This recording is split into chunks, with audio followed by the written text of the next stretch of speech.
Imagine the world as a chessboard.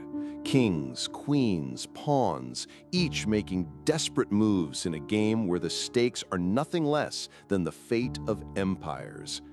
At the center of it all stands one man, short in stature, towering in ambition, Napoleon Bonaparte. This is the story of his final stand. Before we march toward Waterloo, before the cannons roar and the cavalry charge, we need to understand the man behind the myth. In 1814, Napoleon's empire was crumbling. A series of disastrous campaigns had turned Europe against him. Russia had scorched his dreams in snow. Prussia, Austria, Britain all rallied to drive the French emperor back. Paris fell. Napoleon abdicated. He was exiled to the tiny Mediterranean island of Elba, a cage gilded in title but stripped of power. But here's where it gets interesting. Most men, once defeated and exiled, fade into obscurity. Not Napoleon. Instead, he waited, watched, and plotted. February 26, 1815. A small ship slips away from Elba under cover of night. On board, Napoleon and a handful of loyal soldiers. His destination, France. His mission, take back his throne.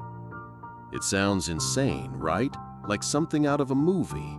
One man, no army, an empire against him. But Napoleon didn't need armies, not yet. He had something far more powerful: his legend. As he marched north, villagers greeted him. Soldiers sent to arrest him joined him instead. "Soldiers," he cried, "if there is one among you who wants to kill his emperor, here I am." Not a bullet was fired. Within 20 days, Napoleon reached Paris. The king fled. And the eagle, Napoleon's symbol, soared once more over France. What followed was a period we now call the 100 Days, a frantic sprint toward destiny. Napoleon was back, but so were his enemies. Britain, Prussia, Austria, Russia, the old coalition reformed like vultures circling a wounded lion. Napoleon knew war was inevitable. He had one chance: strike fast, strike hard, and divide his enemies before they could unite. Think of it like trying to fight two boxers at once. You can't win if they corner you, so you hit one, then the other, before they can team up. Napoleon's plan? Attack the British and Prussians in Belgium, near the small town of Waterloo. The battle that would decide it all was just days away. Let's meet the players. On the French side, Napoleon Bonaparte, the master strategist. Though older and weary, his mind remained razor-sharp. With him were marshals like Ney, the bravest of the brave, and Soult, a seasoned commander. Against him stood the Duke of Wellington, commanding British and Allied forces, a cold, calculating man with nerves of steel. And the Prussians, led by Marshal Blücher, old, eccentric, but relentless, like a hammer that keeps swinging no matter the cost. Each man believed fate was on his side. Each man believed he could win, but only one would be silenced in Moon. June 15, 1815, Napoleon strikes first, catching the Allies off guard.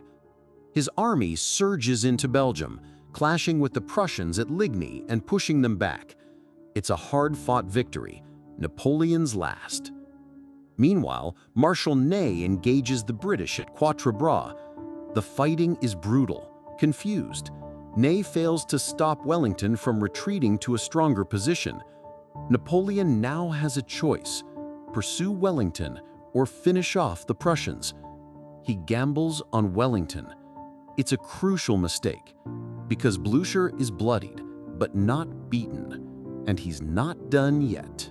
June 18th, 1815. The fields near Waterloo are soaked in rain and tension. Napoleon surveys the muddy terrain from a ridge.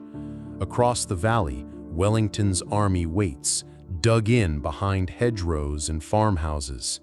The ground is still too wet for cannon. Napoleon delays his attack. That delay will haunt him. Every minute, Blücher's Prussian forces draw closer. But Napoleon believes he can break the British first. He's betting the house on one last glorious charge.